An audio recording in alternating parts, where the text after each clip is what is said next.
여러분 안녕하세요. 돈의 흐름으로 세상을 읽는 남자, 여러분의 금융 멘토 슈카 형입니다. 혹시 이런 생각해 보신 적 있으세요? 우리가 신성하게 여기는 민주주의가 사실은 하나의 거대한 비즈니스 모델이라면 어떨까요? 그냥 비유가 아니고요. 진짜 말 그대로 고객, 마케팅 부서, 분기별 수익 목표, 그리고 주주까지 있는 완벽한 비즈니스 말입니다. 근데 여기서 진짜 중요한 건 그 주주가 여러분이 아니라는 거죠. 그 주주들은 바로 여러분의 선택, 여러분의 두려움, 심지어 여러분의 이상까지 완벽하게 현금화하는 방법을 터득한 사람들이에요. 만약 민주주의가 사업이라면 누군가는 막대한 이익을 보고 있다는 건데, 안타깝게도 그 누군가는 거의 확실하게 여러분이 아닐 겁니다. 오늘 이 영상을 끝까지 보시면 여러분의 경제적 자유와 지혜를 지켜줄 아주 중요한 통찰을 얻게 되실 겁니다. 부의 축복을 놓치고 싶지 않다면 지금 바로 구독과 좋아요 버튼 잊지 마세요. 여러분의 클릭 한 번이 이 채널을 그리고 여러분의 지갑을 살찌우는 첫걸음이니까요. 자, 이상으로서의 민주주의라는 개념은 아주 오래됐죠. 고대 아테네 시절까지 거슬러 올라갑니다. 근데 산업으로서의 민주주의는 지극히 현대적인 발명품이에요. 고대 아테네의 민주주의는 아주 거칠고 직접적이고 솔직히 말해서 배타적이었습니다. 여기서 시민이란 건 재산을 가진 성인 남성을 의미했죠. 이들만이 아고라 광장에 모여서 법안에 대해 직접 토론하고 투표했어요. 지금처럼 TV 광고도 쫙 빼입은 정장의 로비스트도 포커스 그룹 인터뷰를 돌리는 정치 컨설턴트도 없었습니다. 하지만 사회가 커지고 복잡해지면서 민주주의는 적응해야만 했습니다. 직접 민주주의에서 간접 민주주의, 즉 대민주주의로 바뀌었죠. 바로 이 지점에서 영향력의 시장이 열린 겁니다. 그리고 모든 시장이 그렇듯 돈을 가장 많이 내는 자가 진열대에 가장 좋은 자리를 차지하게 되죠. 19세기만 해도 선거기계, 그러니까 팸플릿 인쇄하고 유세 무대 설치하고 신문사에 돈 줘서 우리 편 기사 쓰게 하는 모든 일에 돈이 필요했어요. 하지만 진짜 게임의 판을 바꾼 전환점은 20세기의 대중매체와 대중정치가 충돌하면서 찾아왔습니다. 라디오와 텔레비전이 사람들을 설득하는 도구가 된 바로 그 순간, 민주주의는 시민의 의무라는 고귀한 영역에서 벗어나 소비재 마케팅과 아주 흡사한 모습으로 변하기 시작했습니다. 미국에서는 1960년 케네디와 닉슨의 TV 토론이 분수령이었죠. 역사상 최초로 방영된 대통령 후보 토론이었습니다. 이때부터 후보자의 정책 내용보다 그의 외모, 카리스마, TV 화면에 나오는 모습이 더 중요해질 수 있다는 사실이 증명됐습니다. 케네디는 이 사실을 본능적으로 이해했고 닉슨은 그러지 못했죠. 라디오로 토론을 들었던 사람들은 닉슨이 이겼다고 생각했어요. 근데 TV로 본 사람들은요? 케네디가 그냥 압살했다고 생각했죠. 이는 정치 전략가들이 절대 잊지 못할 교훈이 되었습니다. 새로운 시대에는 브랜드가 비누를 팔듯이 이미지가 표를 판다는 것을요. 판다는 말이 핵심이 되었습니다. 선거 비용은 폭발적으로 증가했죠. 1960년 미국 대선에 들어간 총 비용이 약 800만 달러, 우리 돈으로 약 100억 원 정도였습니다. 그런데 2020년에는 얼마였을까요? 140억 달러가 넘었습니다. 우리 돈으로 18조 원이 넘어요. 18조. 이거 웬만한 나라 1년 예산입니다. 이 수십조 원이 무슨 거창한 시민의식을 위해 쓰인 게 아니에요. 전부 사람들의 관심을 사고 인식을 조작하고 상품을 파는 데 쓰였습니다. 그 상품은 후보자, 정당 혹은 이데올로기였죠. 고객은 유권자였고요. 그럼 수익은 어디서 나왔을까요? 바로 기부자, 기업, 이익집단, 즉 민주주의 주식회사의 진짜 주주들로부터 나왔습니다. 이건 비단 미국만의 이야기가 아닙니다. 전 세계 민주주의 국가들은 각자 자신들만의 설득 산업을 발전시켰어요. 영국에서는 대처 총리 시절부터 기업의 마케팅 전략을 대거 차용해 현대 정치 캠페인의 기틀을 다졌습니다. 세계 최대 민주주의 국가인 인도에서는 정당들이 데이터 분석 회사를 고용해서 유권자를 마이크로 그룹으로 나눕니다. 마치 쿠팡이나 네이버가 고객 데이터를 분석해서 타겟 광고를 보내는 것과 똑같이 각 그룹에 맞춰진 공약과 이미지를 던져주는 거죠. 브라질에서는 왓츠 앱이 정치적 영향력의 최전선이 되었습니다. 캠프들은 단체 채팅방을 비공개 포커스 그룹처럼 활용하면서 바이럴 확산을 극대화하기 위한 맞춤형 메시지를 심습니다. 도구는 바뀌지만 비즈니스 논리는 똑같습니다. 표라는 시장 점유율을 차지하고 싶으면 마케팅, 브랜딩, 고객 확보에 막대한 투자를 해야 한다는 것. 여기서 이 비즈니스 모델이 정말 기가 막히게 수익성이 좋아지는 지점이 나옵니다. 일반적인 회사와는 달리 정치 캠페인을 운영하는 사람들은 상품을 한 번만 팔고 끝나는 게 아니거든요. 매번 선거 주기마다 똑같은 상품을 계속해서 팔아먹습니다. 선거철마다 정치 컨설턴트, 언론사, 광고 대행사, 여론조사 기관, 그리고 이제는 디지털 광고 시장을 장악한 빅테크 기업들에게는 엄청난 수익이 터지는 시즌이 되는 겁니다. 마치 패션 산업 같아요. 매 시즌 신상품이 나오죠? 새로운 슬로건, 새롭게 강조하는 정책, 새로운 악당과 구원자 세트가 등장합니다. 하지만 그 밑에 깔린 기본 원단은 크게 바뀌지 않아요. 이 비즈니스는 계획된 진부화 위에서 번성합니다. 작년에 산 옷이 올해 유행에 뒤처지도록 디자인되는 것처럼 오늘의 약속은 내일의 새로운 약속으로 대체되도록 설계되어 있습니다. 돈은 이 시스템의 생명줄입니다. 이론적으로 민주주의는 가난한 시민의 한 표와 재벌 총수의 한 표가 동일한 가치를 지녀야 하는 영역이죠. 하지만 현실에서는 돈이 마이크를 삽니다. 정치의 금융 시스템은 이슈에 자금을 댈 수 있는 사람들에게 보상하도록 만들어져 있어요.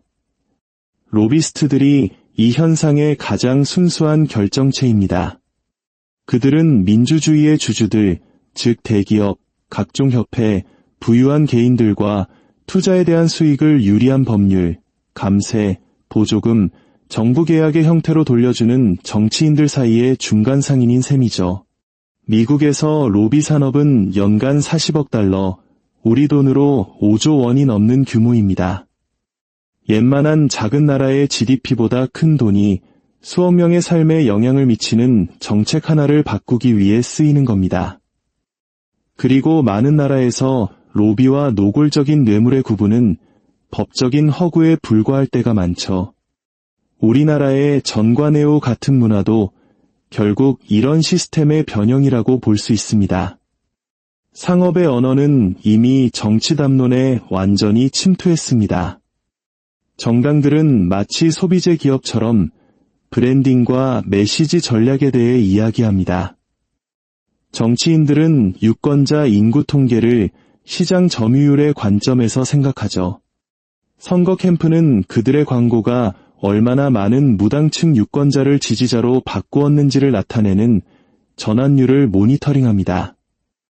심지어 정책 자체도 실현 가능성뿐만 아니라 시장에서의 매력도를 알아보기 위해 포커스 그룹 테스트를 거칩니다.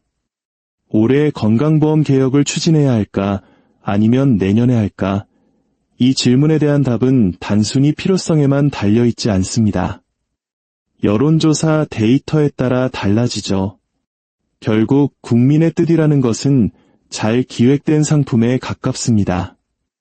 이러한 변화는 금융 시스템의 심대한 결과를 초래합니다. 민주주의가 비즈니스가 될 때 경제정책은 그 투자자들을 위해 복무하기 시작하니까요. 만약 당신의 가장 큰 후원금이 은행권에서 나온다면 당신은 강력한 금융규제를 지지할 가능성이 낮아집니다. 당신의 후원자가 에너지 기업이라면 기후변화 정책은 신기하게도 지지부진해질 겁니다. 대중은 이것을 이념적인 싸움이라고 생각할지 모릅니다. 하지만 민주주의의 이사회실에서는 이 모든 것이 투자 결정일 뿐입니다. 장기적으로 이것은 돈과 권력의 균형추 전체를 시민에게서 멀어지게 하고 이 게임에 돈을 낼 수 있는 자들에게로 기울게 만듭니다. 아이러니한 점은 민주주의의 비즈니스 모델이 어떤 면에서는 민주주의를 훨씬 더 회복력 있게 만들고 다른 면에서는 훨씬 더 취약하게 만들었다는 것입니다. 회복력이 있다는 건 사업이 수익성이 있는 한 기계는 계속 돌아가기 때문입니다.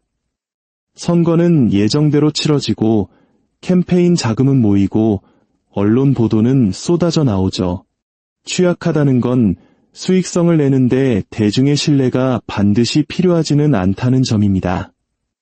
냉소적이고 환멸에 빠진 유권자 기반은 특히 분노 마케팅에 강하게 반응한다면 오히려 더 수익성이 좋을 수도 있습니다.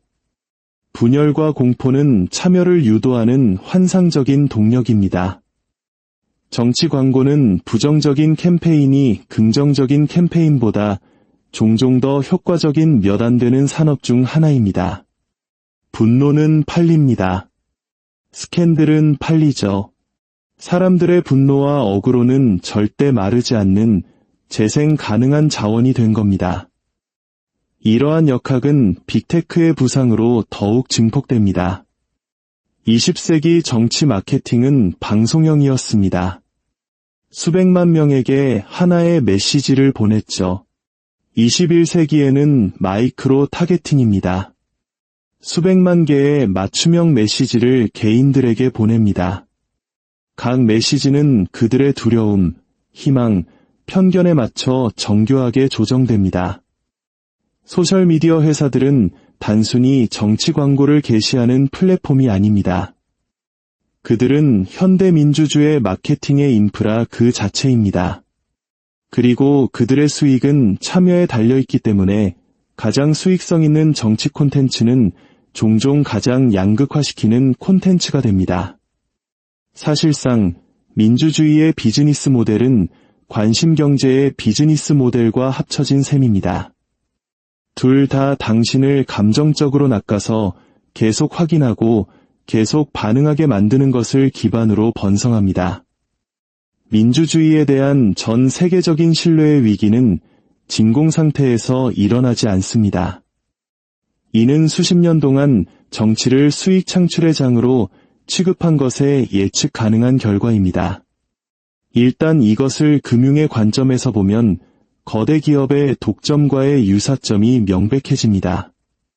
현직 정치인들은 브랜드 인지도, 마케팅 예산, 그리고 고객 충성도 프로그램을 누립니다.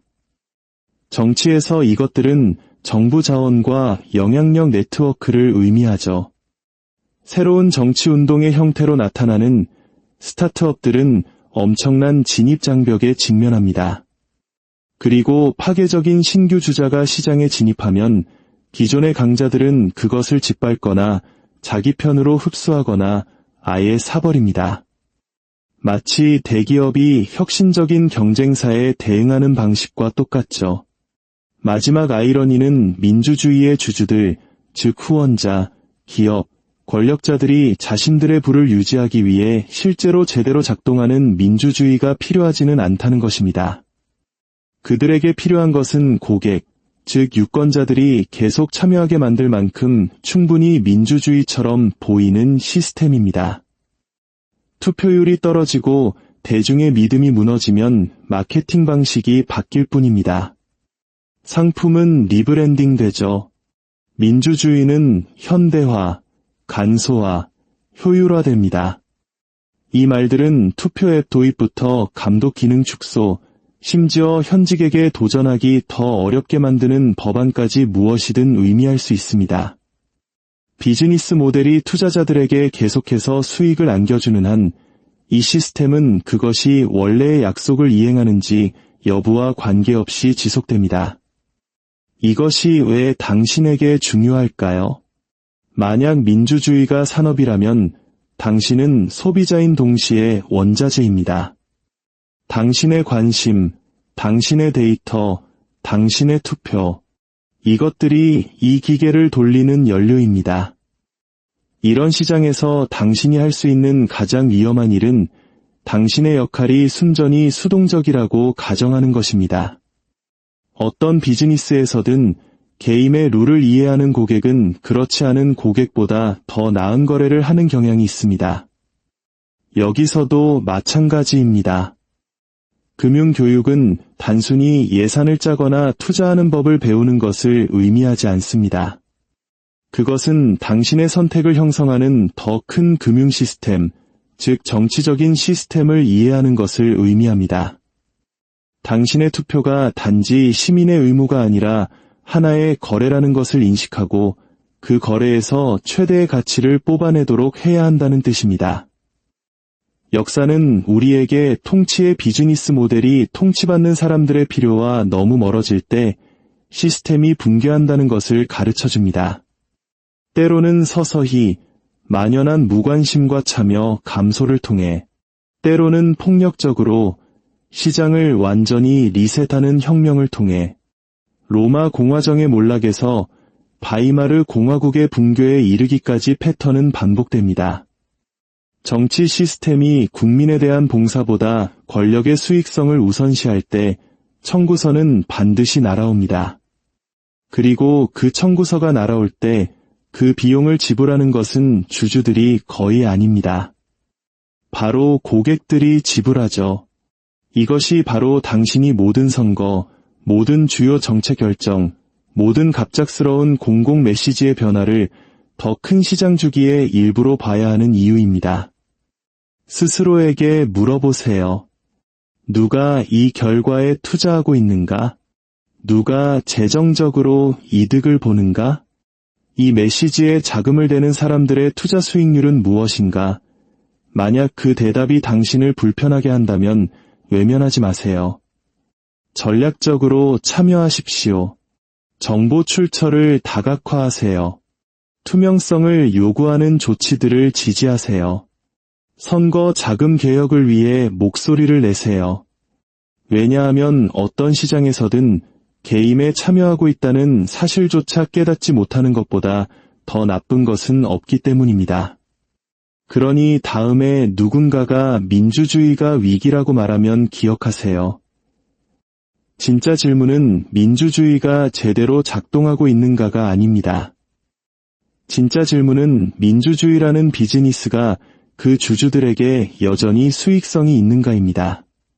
그리고 그 질문에 대한 답은 어떤 선거 슬로건보다도 훨씬 더 정확하게 당신의 자유의 미래에 대해 말해줄 겁니다. 이 영상이 여러분의 뇌를 한데 띵 하고 울렸다면 구독 버튼을 누르고 역사가 알려주는 진짜 답을 저와 함께 찾아가시죠.